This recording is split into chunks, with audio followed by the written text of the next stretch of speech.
Good evening and welcome to the regular meeting of the Temple City Council for Thursday, May 2nd, 2019. Please rise as Pastor Paul Alexander leads us in the invocation, followed by our Pledge of Allegiance, which will be led by Chief of Police Floyd Mitchell. Let us pray. Heavenly Father, creator of the heavens and the earth, you said if we acknowledge you in all our ways, you will direct our paths. And Lord, we seek your guidance and your direction as these your officers carry out the interests of this city. We are thankful for the leaders of this fine city. We're asking you to give them the continued wisdom to carry out the city obligations and the commitments. We're asking your favor, blessing upon the leaders, the community, and all of its citizens of this fine city. Thank you for all the blessings that you have bestowed upon us. Thank you for your grace, and thank you for your mercy. In your holy name, amen. Amen. Please join me in the pledge. Pledge allegiance to the flag of the United States of America and to the republic for which it stands, one nation, under God, indivisible, with liberty and justice for all. Thank you both very much. Next item is public comments. Citizens who desire to address the council on any matter may do so by signing up prior to this meeting. Do we have any? I don't have a list. I don't think there was anybody on that list. Okay. So we'll keep moving on to section 3, which is awards and special recognition. I have a couple of proclamations to read tonight. One is to recognize National Police Week. Chief Mitchell, you got a bunch with you today. Yeah, and some of your friends. Y'all come on down. Been to some shady places.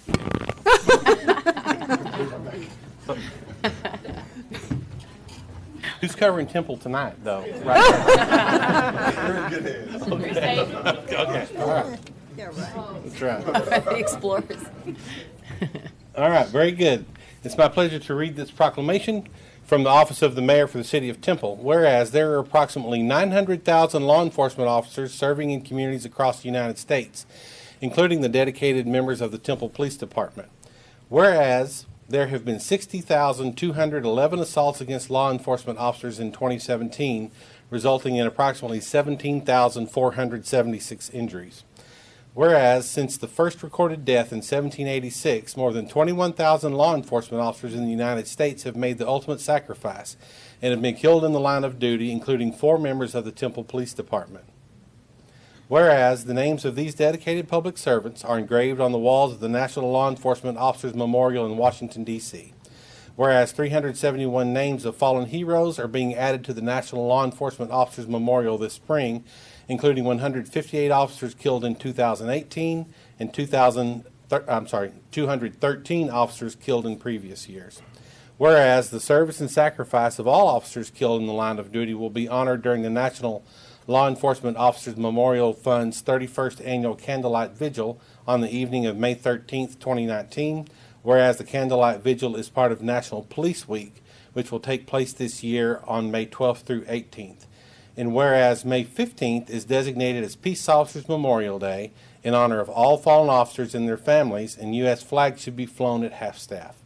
Now therefore I, Timothy A. Davis, Mayor of the City of Temple, Texas, do hereby proclaim the week of May 12th through 18th, 2019 as National Police Week throughout the City of Temple, and I urge all citizens to salute the service of law enforcement officers in our community and in the communities across the nation. In testimony whereof, I witness my hand and the seal of the City of Temple, Texas, this 2nd day of May, 2019. Thank you all very much.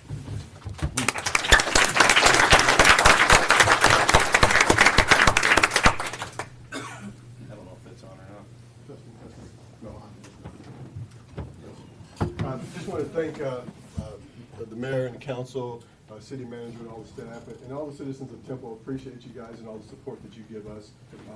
These guys and gals do a great job for us out here, and I just would appreciate your continued support. Thank you very much. Thank you all.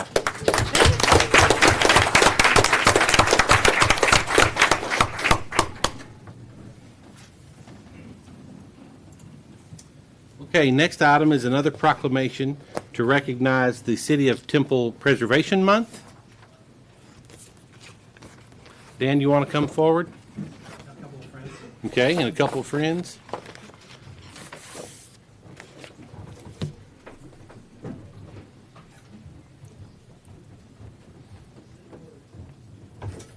Very good. All right.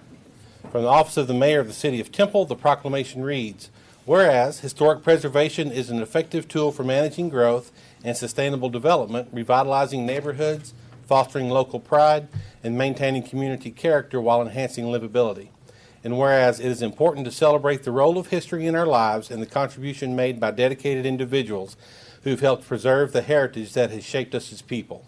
And whereas Temple is a Texas Main Street city, and an important goal of the Main Street program is to support the preservation, the restoration of the historic buildings in downtown Temple, whereas National Preservation Month 2019 is a special event designed to draw attention to the importance of historical preservation, and it is co-sponsored by the City of Temple, the State of Texas, and the National Trust for Historic Preservation.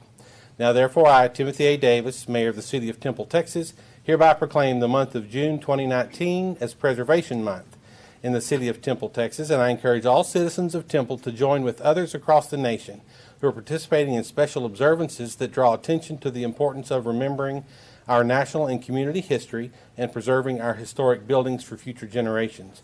In testimony whereof, I witness my hand and the seal of the City of Temple, Texas, this second day of May 2019. It's my pleasure to present that to you. Also, during Preservation Month, we undertake activities and projects that draw the public's attention to the importance of recognizing Temple's history and preserving Temple's architectural heritage. This photo contest that was just held over the last month or so does just that. So now I'd like to present the awards to the Temple Architectural Appreciation Photography Contest. Dozens of local photographers have taken pictures of historic buildings in Temple, and 46 contest entries have been received. These frame prints will be assembled into a photo exhibit that will be displayed at the Bell County Museum, the Czech Heritage Museum, and the Temple Railroad and Heritage Museum, so the public can see those images of local buildings that we treasure and we hope to see preserved. I believe the first display will be at the Czech Heritage Museum starting Tuesday. Is that correct? Yes. Okay, let me come down there.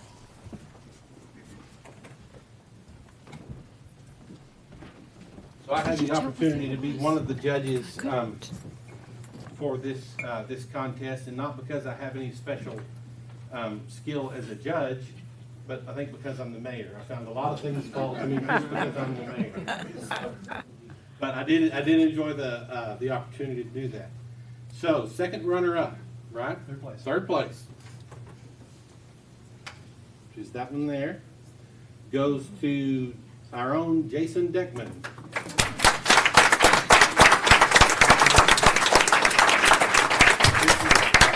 Photograph of the Jupi feed silos downtown as the sun is setting. Cool. And the photographer in the bunch that was a judge really appreciated your efforts in waiting for just the right moment to take that picture. Thank you. So very good. Congratulations. What were we named for a group photo? Yep.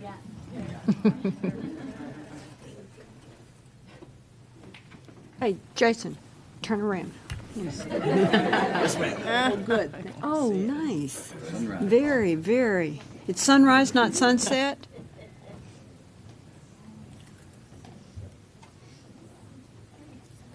Okay. Second place ribbon goes to a good friend of mine, Dr. Terry Rasco, for his photo of the Santa Fe Depot.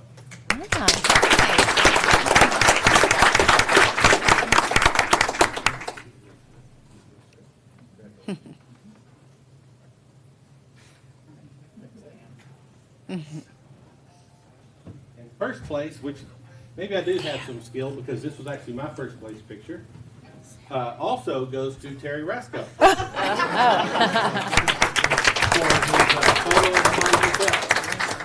So these are the top three vote getters, so to speak, out of 46 entries. So congratulations to all of you. Very good job. Thank you very much. No, thank you for your time.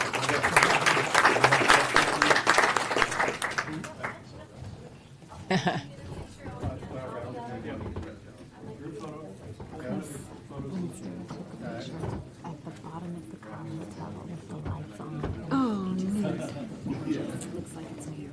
Who took it? Oh, wonderful. Oh, I want to go down and see them at the Czech Heritage. And there will be. Oh,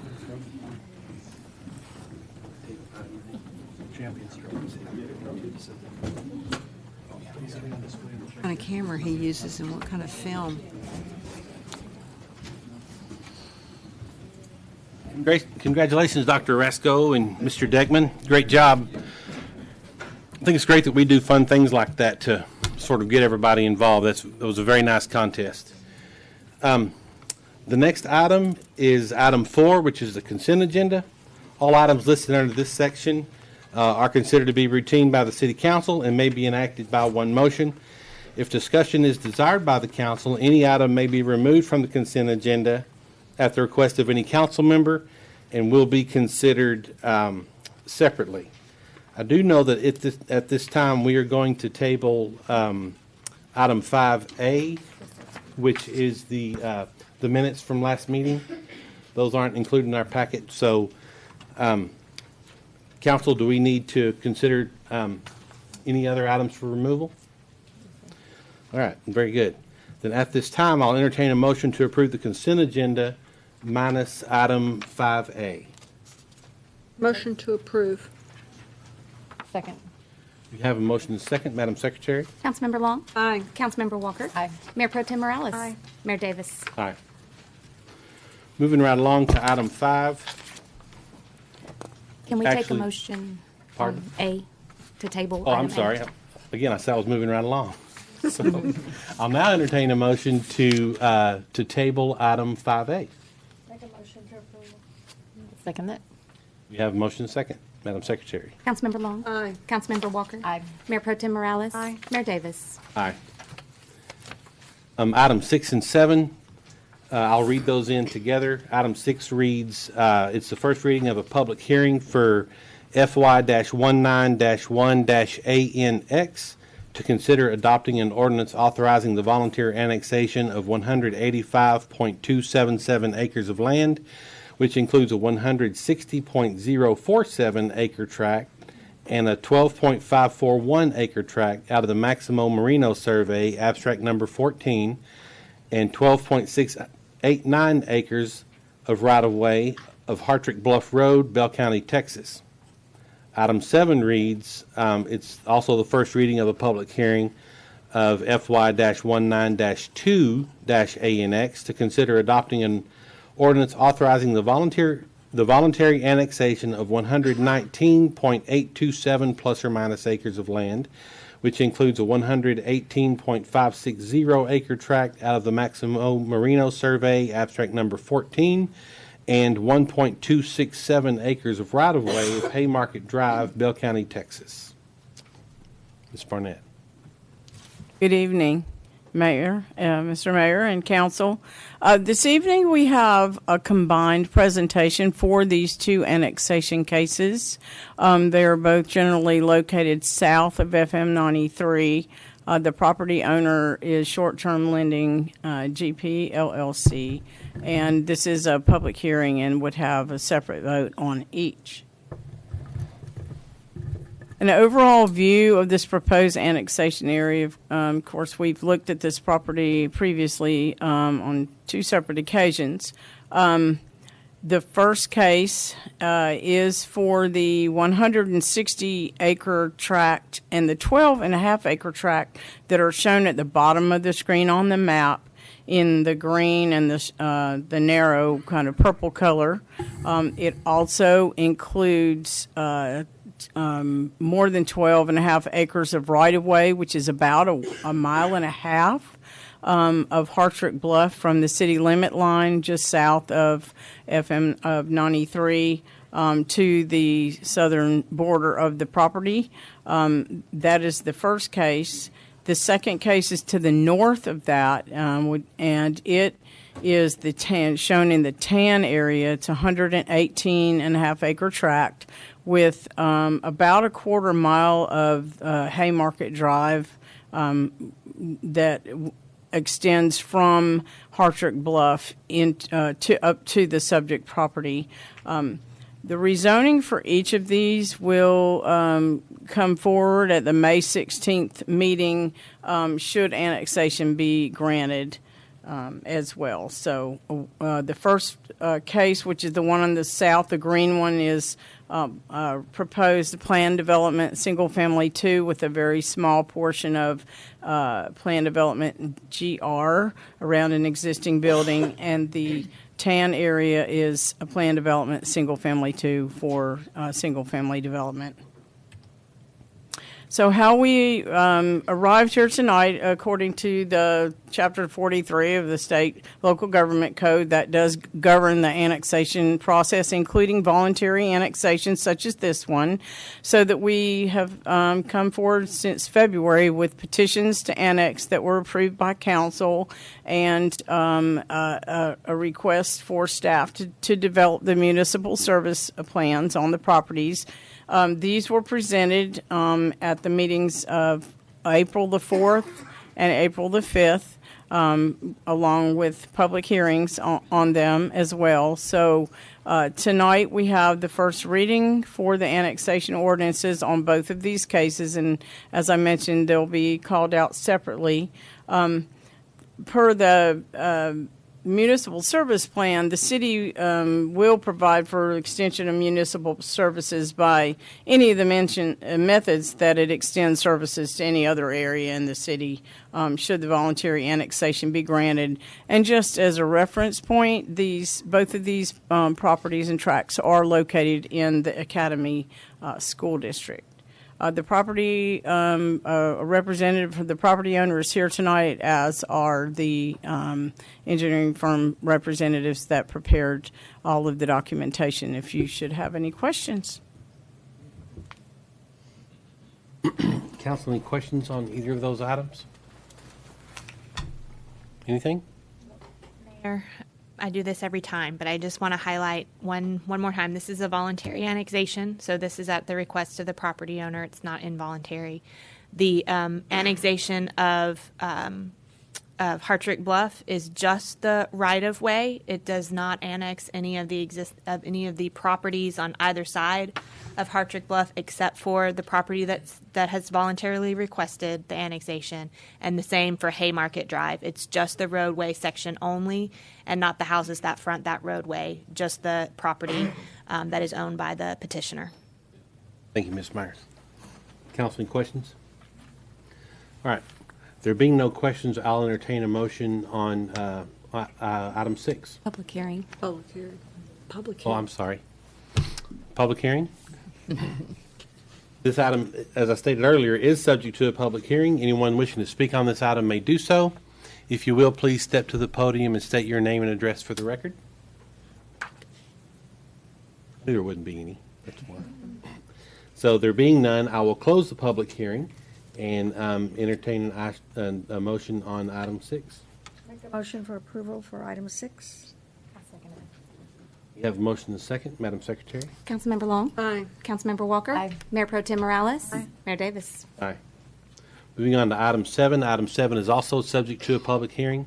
Anyone wishing to speak on this matter may do so. Please step to the podium and state your name and address for the record. Very good. There being none, I'll entertain a motion on item 7. I'll make a motion to approve item 7 as presented. Second. You have a motion and a second, Madam Secretary. Councilmember Long. Aye. Councilmember Walker. Aye. Mayor Pro Tem Morales. Aye. Mayor Davis. Aye. Moving on to item 8 is the first reading and a public hearing to consider adopting an ordinance authorizing a rezoning from agriculture zoning district to general retail zoning district on 1.554 plus or minus acres situated in the J.J. Simmons Survey, abstract number 737, Bell County, Texas, and it's addressed as 5018 State Highway 317. Mr. Baker. Thank you, Mayor, City Council. Even though I would like to point out that even though the applicant was requesting general retail, the Planning and Zoning Commission did recommend neighborhood service for this request, and I'll go into more detail throughout the presentation regarding the general retail and the neighborhood service. So again, this is a rezoning of 1.5 acres. No user has been identified by the developer, and so a subdivision plat would be required for any new construction, but a change of use would trigger compliance to parking requirements, and that would be done through a remodel permit.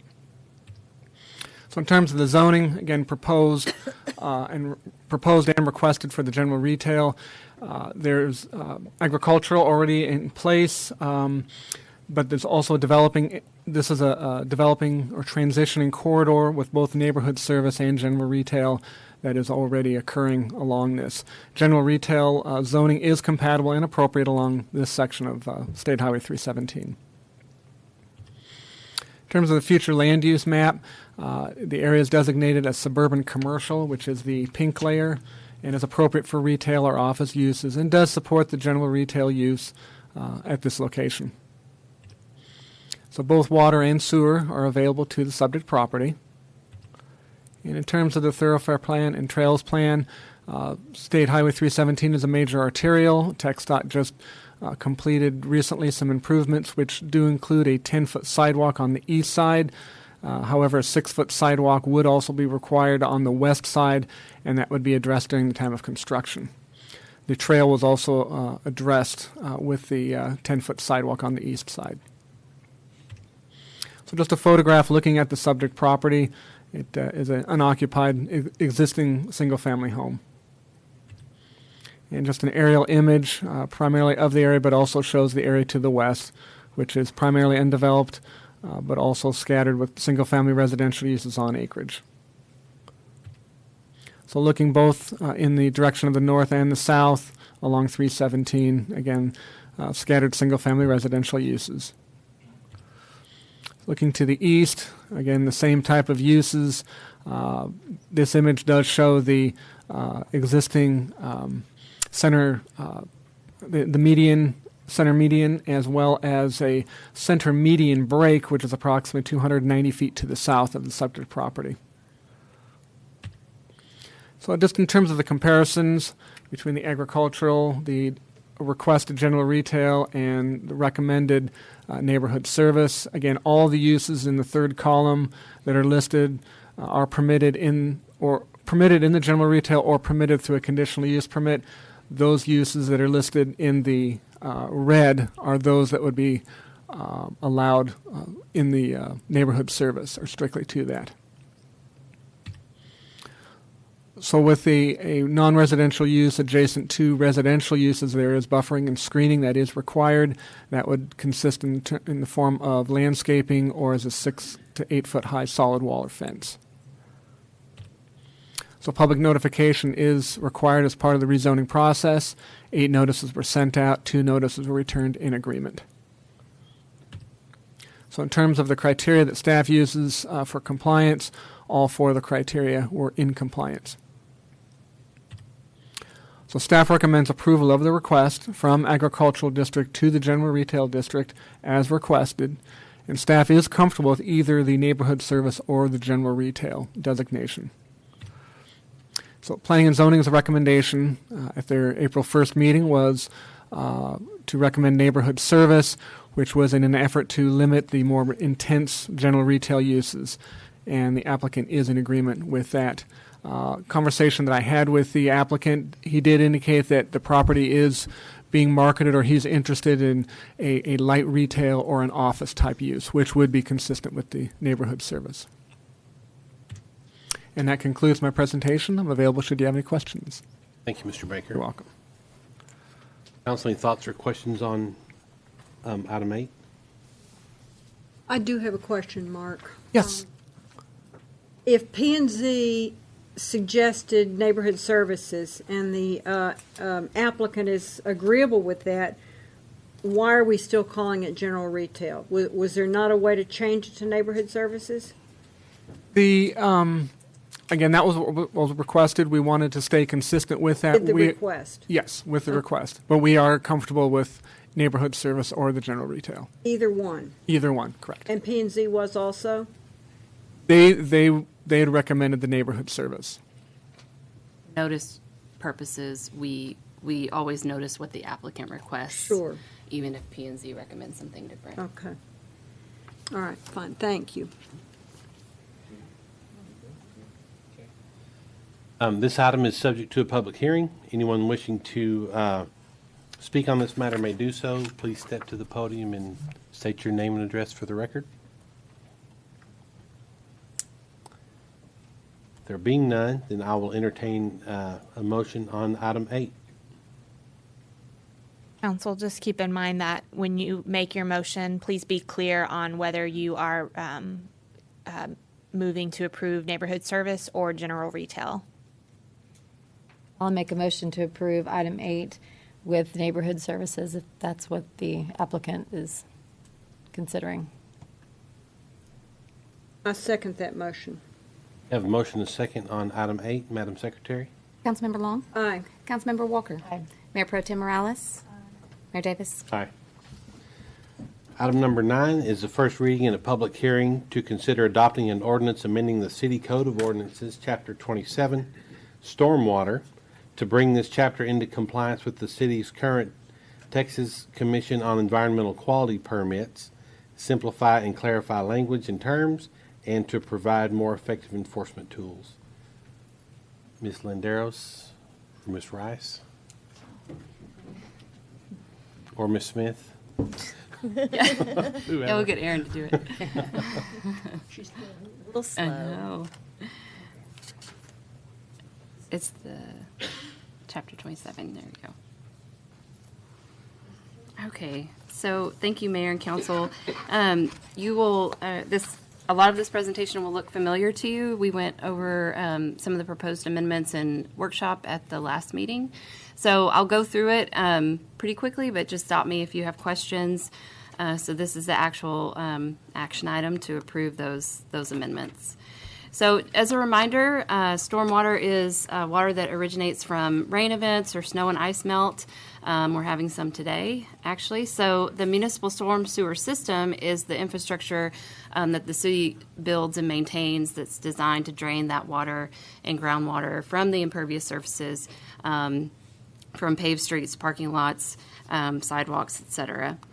So in developed areas where that water can just soak into the ground, we're not so worried about where it's draining to. It's soaking into the ground. But as we build out, as we grow, we have more buildings, more parking lots, and more hard surfaces that can't absorb that water, and so it runs into the stormwater, the sewer system. And then ultimately into a body of water. So in those instances, we're more worried about making sure that there's not pollutants in that water that can be harmful once they reach its ultimate destination. Unfortunately, that runoff can include pollutants. We talked about nitrogen and phosphorus pollutants from fertilizers or yard waste and construction activities that flow into that water and can cause pollution. So the Clean Water Act was authorized in 1972, and it created the National Pollutant Discharge Elimination System. It's a permit program, and it addresses pollution really at the federal level, pollutants or preventing pollutants of the waters of the U.S. But that legislation also authorized state governments to institute their own programs. So our state government has the Texas Pollutant Discharge Elimination System, which the TCEQ runs and operates and oversees. And so that permit program is regulating the discharge of pollutants to Texas surface water. And obviously, both of those programs are focused on preventing stormwater pollution. So for the city, we are considered a small municipal separate storm sewer system, and we're permitted to discharge into the surface waters of the state under TCEQ. But we also have to ensure that the state and federal regulations are being complied with within the city to reduce that pollution into our own waterways. And those regulations are found in Chapter 27. We have a stormwater management program that's run in our Public Works Department, and they are focused on public education and involvement around preventing stormwater pollution, preventing illicit discharges, and then construction, post-construction, and good housekeeping practices, which we'll talk about. So our current Chapter 27 is broken into 3 articles. The first is called Erosion and Sedimentation Control. It's really focused on preventing stormwater pollution in construction activities or resulting from construction activities. It requires developers and property owners to comply with those state and local regulations.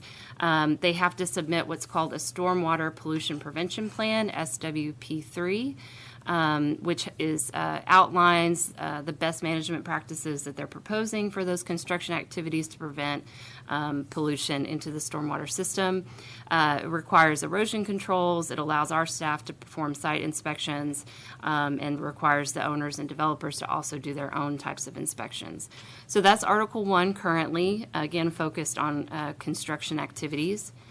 Article 2 is post-construction stormwater runoff control, so after construction is complete, instituting some different best management practices to reduce stormwater runoff after a project is completed. So that article requires the submission of a different plan, a stormwater management plan, that details those measures that will be taken after construction to prevent stormwater pollution. Again, it also allows city staff to inspect the premises to ensure that plan is being followed. And then the last article of our current Chapter 27 is illicit discharge prevention. It establishes methods for controlling the introduction of pollutants into the city storm system, not necessarily related to construction activities, but prohibiting pollution, so prohibiting illegal connections to the stormwater system. This is our Cousin Eddie example. You can't just dump things into the stormwater system. So that's really what Article 3 is focused on. So the proposed amendments, the chapter that you have that we provide in the packet, a lot of times with amendments we provide a red line version so you can see really what's being changed. You'll notice in this instance we didn't, and that's because we made so many changes that the red line was too confusing.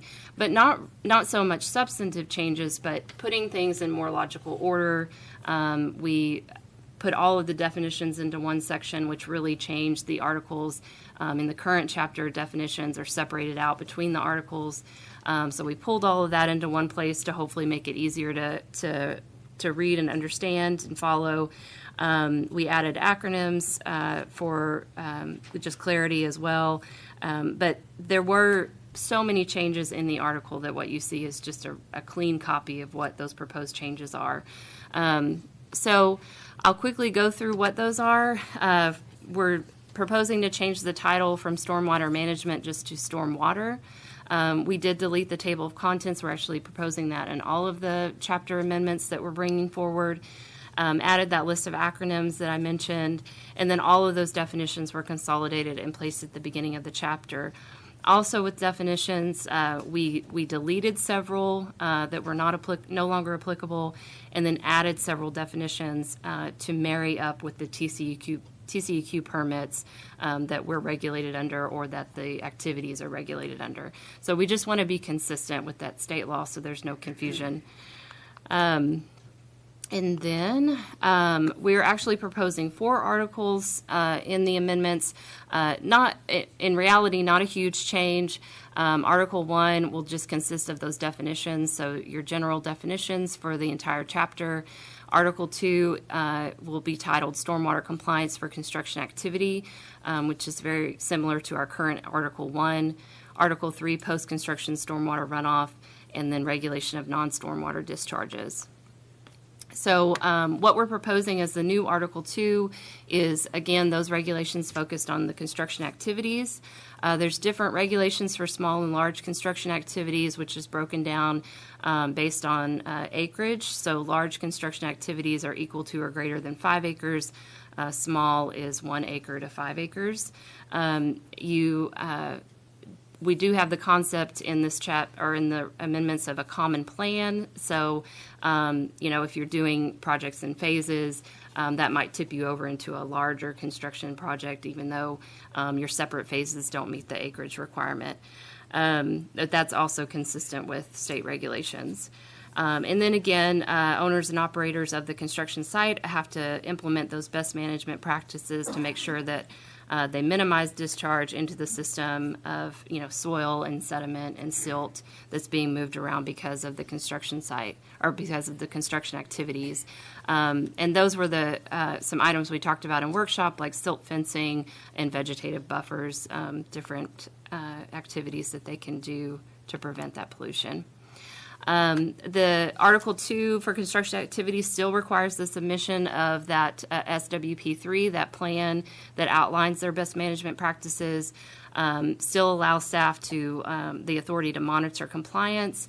It does include a list of offenses and allows for administrative enforcement, which our current chapter does, but I think what we've proposed in the amendments is a lot clearer than what we currently have. Allows us to issue a notice of violation.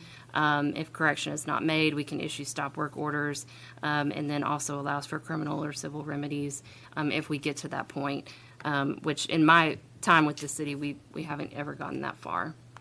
And so the next article will be Article 3, which is your post-construction stormwater runoff control. So looking at those best management practices after the construction's done. Really not a lot of changes for this article. Still have to require what is currently called a stormwater management plan. We're changing that name to post-construction management plan.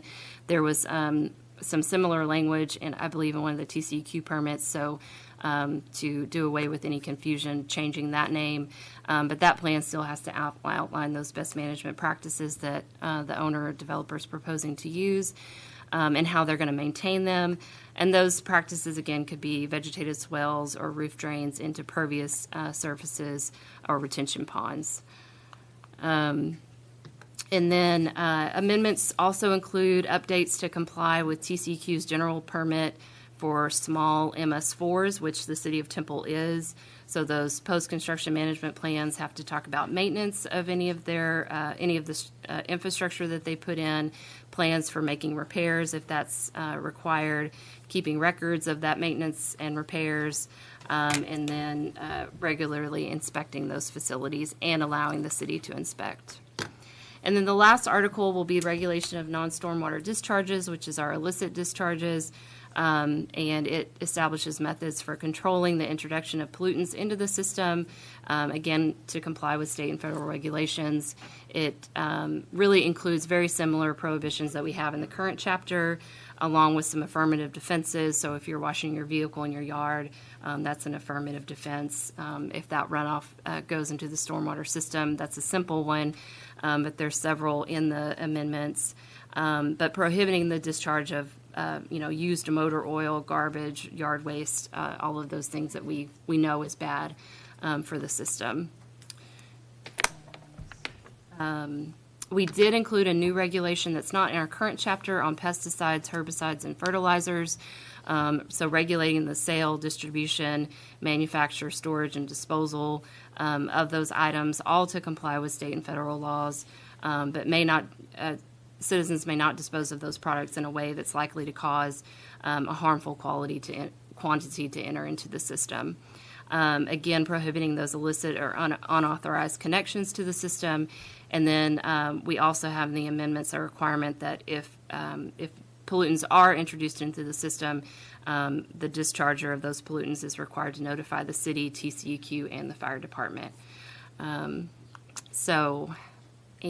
also in this article, which there's some current regulations in Chapter 27, industrial sites that do convey stormwater from their manufacturing or processing activities, they have to be permitted as required by state or federal law, so that regulation continues. They have certain documentation that they have to submit to the city and their own list of best management practices that they have to implement to reduce those pollutants into the system.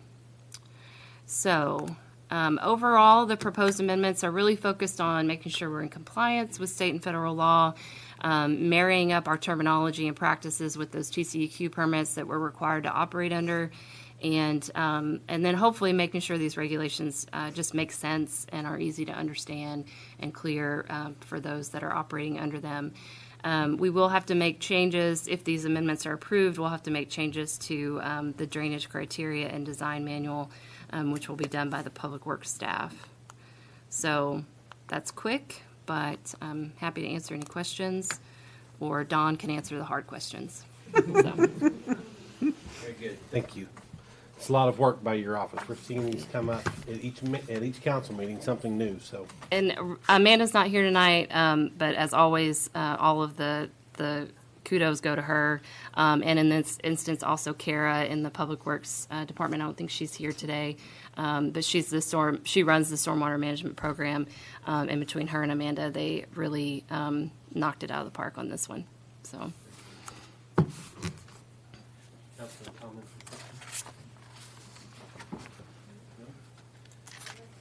Had the sound effects coordinated for Yeah. stormwater. It's pretty talented. Talent. This item is subject to a public hearing. Anyone wishing to speak on this matter may do so. Please step to the podium and state your name and address for the record.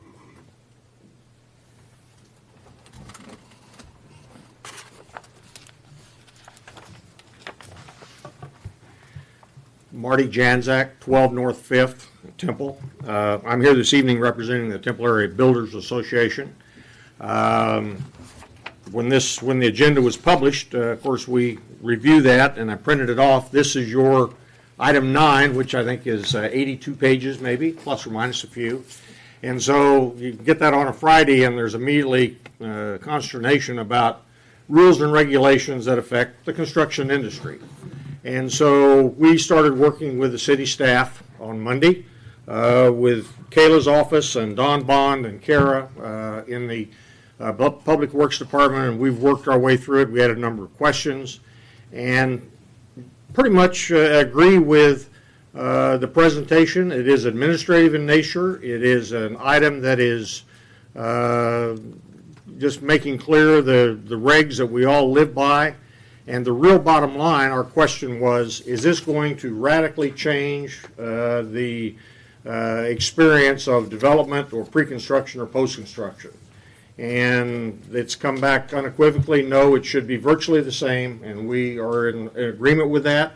There's nothing in here that we can't live with and work our way through it. There will be some changes, obviously, but just in summary, we are in support of this and recommend that you would pass it and we get the regulations updated. Thank you. Thank you, Mr. Janzak. Anyone else? There being no further comments, I'll now close this public hearing and entertain a motion on item number 9. Motion to approve as presented. Second. We have a motion and a second. Madam Secretary? Councilmember Long, Aye. Councilmember Walker, Aye. Mayor Pro Tem Morales. Aye. Mayor Davis. Aye. Read item 10 and 11 in together. Item 10 reads, this item also subject to a public hearing to consider adopting an ordinance updating the City of Temple's drought contingency plan. And item number 11 is to consider adopting a resolution updating the City of Temple's water conservation plan. Yes, good evening. My name is Christine Leal. I am the designated water conservation coordinator for the city, and I do have some updates for you today on item 10 and 11, so our drought contingency plan and our water conservation plan. So I'll start with the water conservation plan. So our water conservation plan is mandated by the state under the Texas Administrative Code Title 30. And the goal of our water conservation plan is really to reduce the consumption of water, the loss of water, but also to increase our efficiency in our use of water. Because ultimately, we're trying to extend the life of our current water supplies. So this plan is updated every 5 years, and we submit it to TCEQ and the Texas Water Development Board. So it was last approved and updated in 2014, and this one will be approved and updated no later than June. And then at a minimum, it'll need to be updated again by 2024. So these are the minimum requirements as they're outlined in the Texas Administrative Code.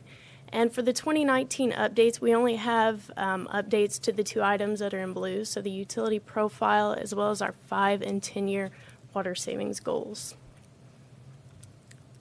So we do have some additional requirements because we're a large supplier. And the first is that we have a program of leak detection, repair, and water loss accounting. And this is provided to us through the Utility Business Office as well as our Utility Services Division. In addition, we're also required to have contract requirements with our wholesale customers that they also have a water conservation plan that's at least as stringent as ours. So there are some additional conservation strategies, and the Texas Admin Code just says that any combination of the following strategies shall be selected if they're necessary to achieve our water conservation goals. So currently the City of Temple does have 3 of these additional conservation strategies. We have a wastewater reuse program. We have an ordinance that governs our landscape water management, and we also have some park and golf course conservation. So the slide that showed the 2 items that we made updates to, this falls under the utility profile. So these are system facts about our utility system. So the items that are in blue are what are data points that are current as of 2018, and the percent that is in green is the percent change since our last water conservation plan in 2014. So as you can see, we have increased in all measures from our service, the population of our service area, to the number of people that are working on our utility system, as well as our water sales, our water treatment, and our water diversions. And we expect this trend to continue for at least the next 5 years. So part of our utility profile is to look at who are our top 5 treated water users, and these are our top 5 users for 2018. So we have some institutional users like Scott and White and the VA Hospital. We have some wholesale customers like the City of Morgan's Point and the City of Troy. And we also have 1 industrial user, and that would be Panda Power. So this slide provides some information for us about our ICI customers. And ICI stands for Industrial, Commercial, and Institutional. And as you can see in the graphic on the left that looks like a Pac-Man, a green Pac-Man, these are a number of customer connections. So looking at our ICI customer connections, they only make up about 8%, which is the mouth of the Pac-Man. But if you look at their total water usage that's on the right, they actually account for almost 1/3 of all the water sales in our city. So what this tells us as a utility, that if we want to make some conservation efforts, even though our ICI customers in number, they're small, their usage is significant. So we really need to look at their usage when we talk about, conservation strategies, as well as if we have to implement our drought contingency plan, that we're looking at them for allocations. So as part of our water conservation plan, we're required to set goals on our gallons per capita per day. So how many gallons does each person use per day? And we have to set a 5-year and 10-year goal. So our last 5 years, we've averaged about 176 gallons per capita per day. And what's recommended by the Texas Water Development Board in setting our 5-year and 10-year goals is that we achieve a 1% reduction in gallons per capita per day per year until we reach 140 gallons per capita per day. So using that strategy for reduction, we have calculated that our 5-year goal is 168 gallons per capita per day, and our 10-year is 160. So we're also required to set goals on our system's water loss.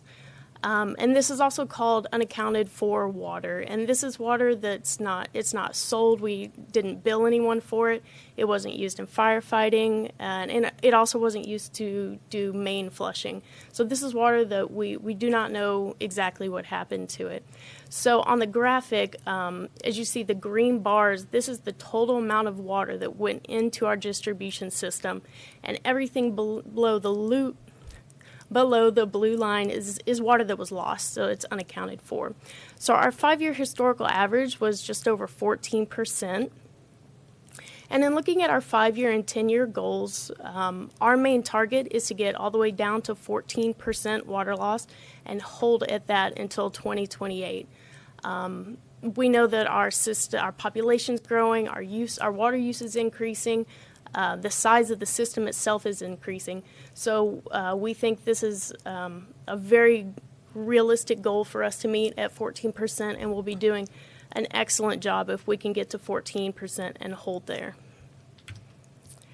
So lastly, I have a little information for you about reuse. And reuse is treated wastewater that's used for another purpose. For us, we use it at Wilson Park to irrigate the park, but the majority of our reuse goes to Panda Power. About 98% goes to Panda Power, and they use that in their water plant cooling towers. So in 2018, that was about 1.3 billion gallons of water, and that is a significant water saving. That accounts for about 25% of all the water that went into the distribution system. So our robust reuse system is really something for us to be proud of and continue this program.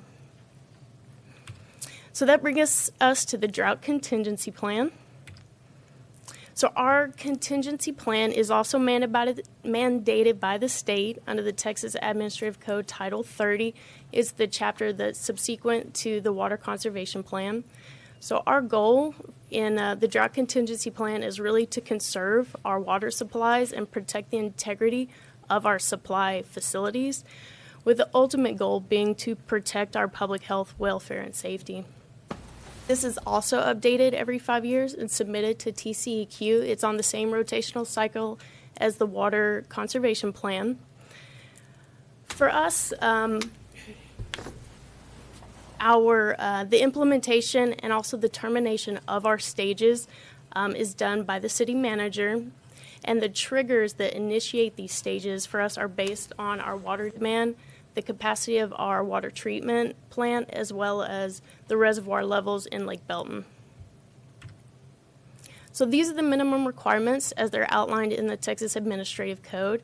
And we do have some recommended updates, and those are the items that we have in blue. So we're recommending some updates on triggers in some of the stages, and also some specific measures that we recommend being taken in each stage.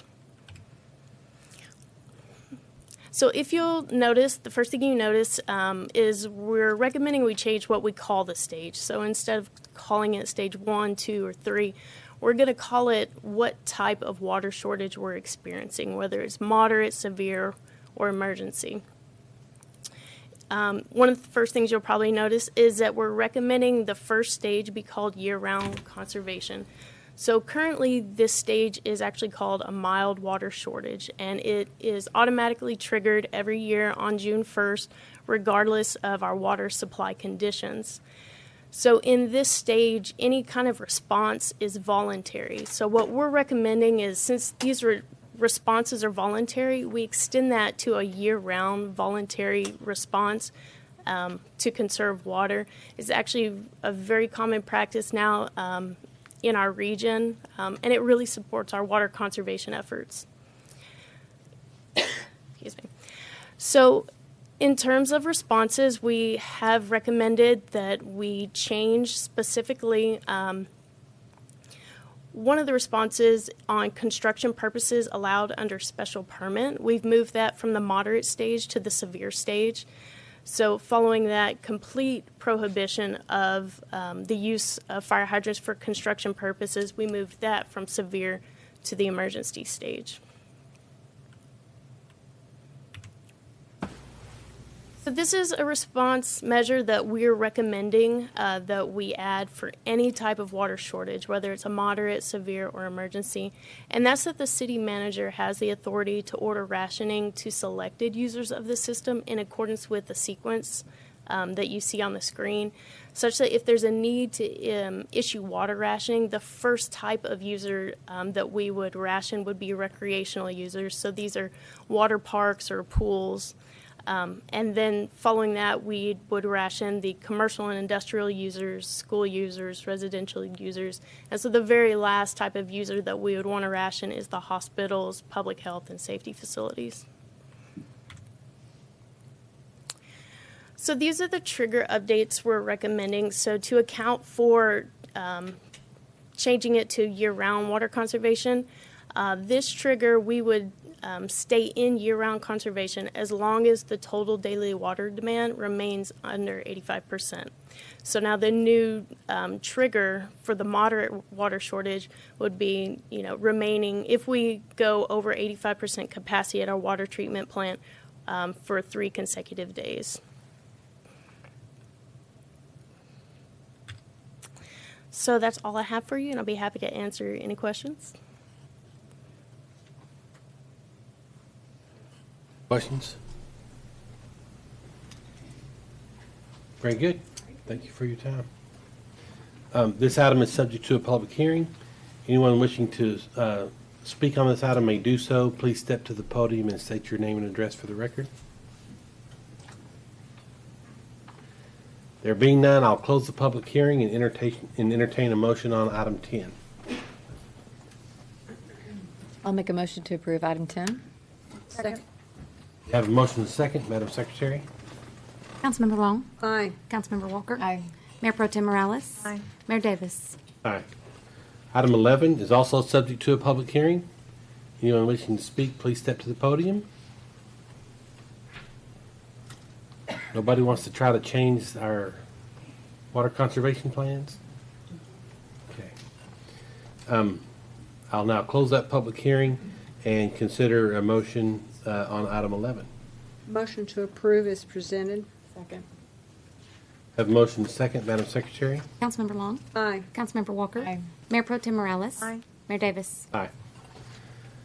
Item 12 is to consider adopting a resolution authorizing the approval of the final plat of the reservation at Pea Ridge Phase 2, a 16.92 plus or minus acre, 56 lot, 3 block, 5 tract residential subdivision with developer requested exceptions situated in the Baldwin-Robertson Survey, abstract number 17.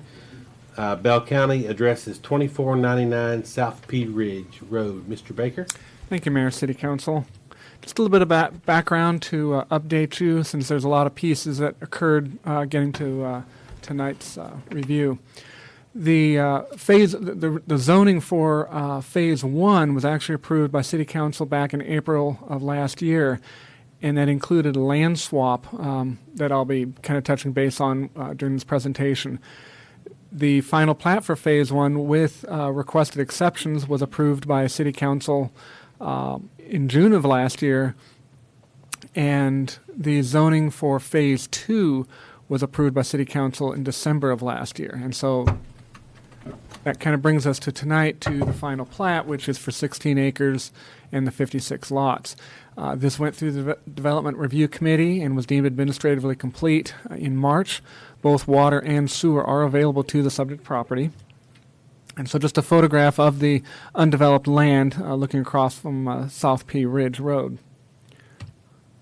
And the plat Phase 2 does include some trail accessibility to the public parkland and would be between lots 12 and 13 of Block 1. It also includes a 6-foot concrete sidewalk that would connect to the future linear park. And so the exception is specifically to projection of streets and related to street openings every 1,000 feet along boundaries of the subdivision. And the factors similar to that of Phase 1 include the existing landlocked nature of the phase, being with both the city park and floodplain. That blocks that in as well. Complicating Phase 2 was the land swap. Staff is supportive of the requested exception, and City Council is the final plat authority since the exception to the UDC is being requested. And so just a overall image of the phase as well as relative to Phase 1, and the hatched area is the public parkland, which includes the land swap. And so staff recommends approval of the final plat for Phase 2 and the requested exception specific to street layout and projection. And at their April 1st meeting, the Planning and Zoning Commission did recommend approval of the final plat and the exception per staff's recommendation. And that concludes my presentation, and I'm available should you have any questions. Baker. Council?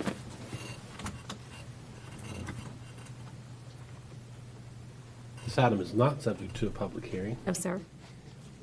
so I'll entertain a motion for approval on item 12. Motion to approve is presented by Mr. Baker. Have a motion second, Madam Secretary? Councilmember Long. Aye. Councilmember Walker. Aye. Mayor Pro Tem Morales. Aye. Mayor Davis. Aye. Item 13 is to consider adopting a resolution granting a petition to institute voluntary annexation proceedings of 89.373 acres of land out of the Maximo Marino Survey, Abstract 14, located on the east side of Old State Highway 95, directing staff to develop a municipal service plan and calling public hearings to consider the petition. And then item 14 is to consider adopting a resolution granting a petition to institute voluntary annexation proceedings on 47.655 acres of land out of the Maximo Marino Survey, Abstract 14, located on the east side of Old State Highway 95 and south of Barnhart Road, directing staff to develop a municipal services plan and calling public hearings to consider the petition. Ms. Landeros and So more voluntary annexation. This is the first step in that process. We received 2 petitions recently from 2 different property owners, but the properties are adjacent to each other. So on April 18th, Short-Term Lending filed a petition for voluntary annexation of about 89 acres of land that's located on the east side of Old State Highway 95. And then on the same day, Temple Independent School District filed a petition seeking voluntary annexation of a neighboring 47 acres, also, again, located on the east of Old Highway 95 and directly south of Barnhart Road. So you all are familiar with this process, but the action tonight is to adopt the resolutions that grant those petitions, direct staff to develop the municipal services plan, and calling the required public hearings. So here's a map of the property. This is, I guess, southeast Temple. You'll see Blackland Road, dead ends to Old State Highway 95. In green is the 47 acres that's owned by TISD. And in blue, the 89 acres owned by Short-Term Lending. I will say that on your consent agenda tonight, you authorized the purchase of about 10 acres of right-of-way for the extension of Blackland Road. That property runs through kind of the top part of that blue section. So there is a proposed extension to Blackland Road that will run through this property and provide some connectivity to that future school site. So, Local Government Code Chapter 43 governs this process. It requires that you grant or deny the petition within 30 days of receipt, so we're still within that 30-day window, and also directing Planning Department to prepare that municipal services plan and outline the extension of municipal services to the area. We do have to hold 2 public hearings before you consider an ordinance to annex the properties. So just a short summary of the calendar. On May 19th, the City Secretary's Office will publish notice of those public hearings, which will occur on June 6th and June 7th. June 7th will be a special meeting. And then the first reading of the ordinance approving the annexation will be considered at the July 11th meeting, and then the second reading on July 18th. So July 11th, I think, is a rescheduled meeting, so we don't have council on July 4th or around July 4th. So, so that is that's all I have, and I'm happy to answer any questions. very good. Thank you, Ms. Landeros. Council? Anything? I'm just curious on the short-term GP LLC. Do we know what they're going to be doing with that property? I'm gonna see if Bryn knows. My understanding is it will be a residential subdivision. Anything else? Okay, then I'll entertain a motion for approval on item 13. Motion to approve is presented. Item 13, sorry. You have a motion and a second. Madam Secretary? Councilmember Long. Aye. Councilmember Walker. Mayor Pro Tem Morales. Mayor Davis. Aye. And then consider a motion for approval on item 14. Move to approve item 14. Second. You have a motion and a second. Madam Secretary? Councilmember Long? Aye. Councilmember Walker? Aye. Mayor Pro Tem Morales? Mayor Davis? Aye. Thank you all for attending tonight's meeting, and this meeting is adjourned.